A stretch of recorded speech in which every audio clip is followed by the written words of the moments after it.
Hi students, how are you?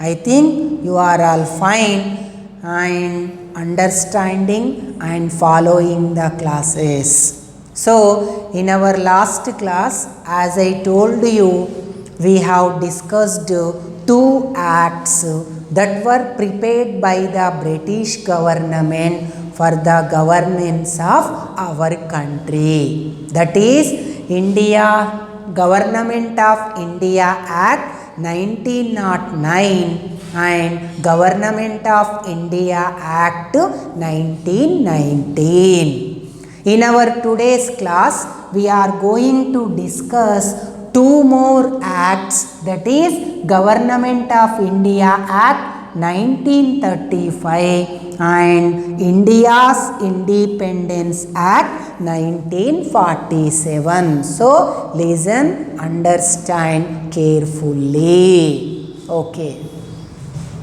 And the next one is the Government of India Act 1935. What are the reasons? Especially Simon Commission report, that is statutory commission, which was constituted under the 1919 Act that provided a report to the government. That is the main basis for the Government of India Act 1935 and Civil Disobedience Movement, and people are not in a position to bear the British government. These are all the reasons for the preparation of Government of India Act 1935. This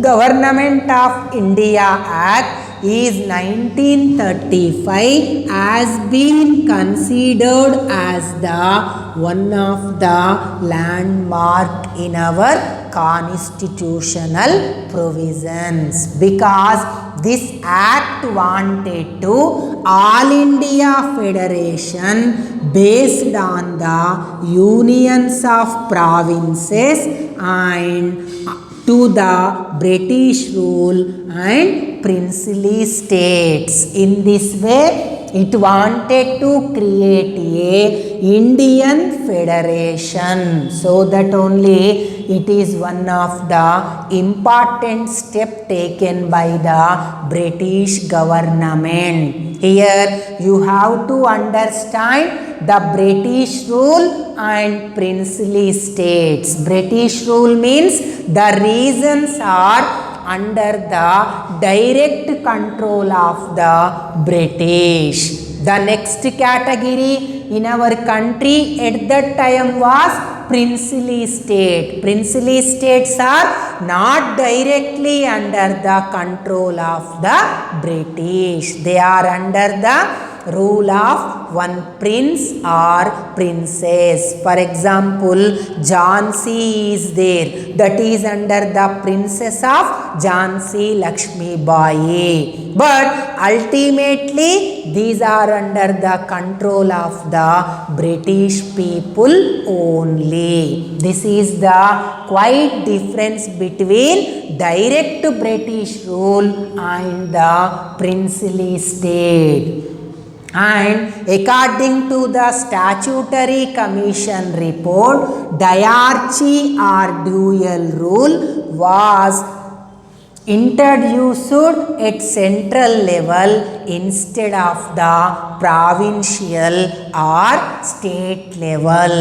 And this act has given a special power to the governors, that governors can veto the legislative action. Whatever the legislative decisions are there, that can be substantially obstructed or stopped by the governor. That is the aspect of the veto power. And next important landmark in this law, in this act, is the division of administrative items. You know that different administrative departments will be there: finance, IT, telecommunications, police, HRD. Like this, different items will be there for the administration purpose.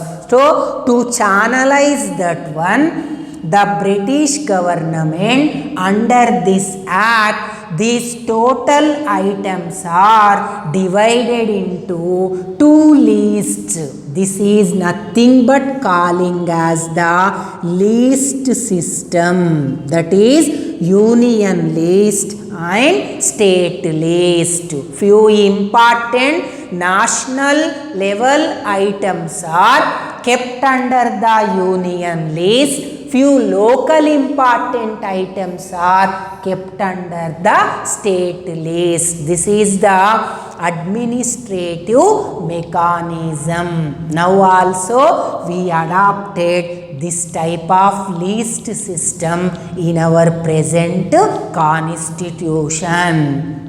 And the last act from the Britishers is the India Independence Act.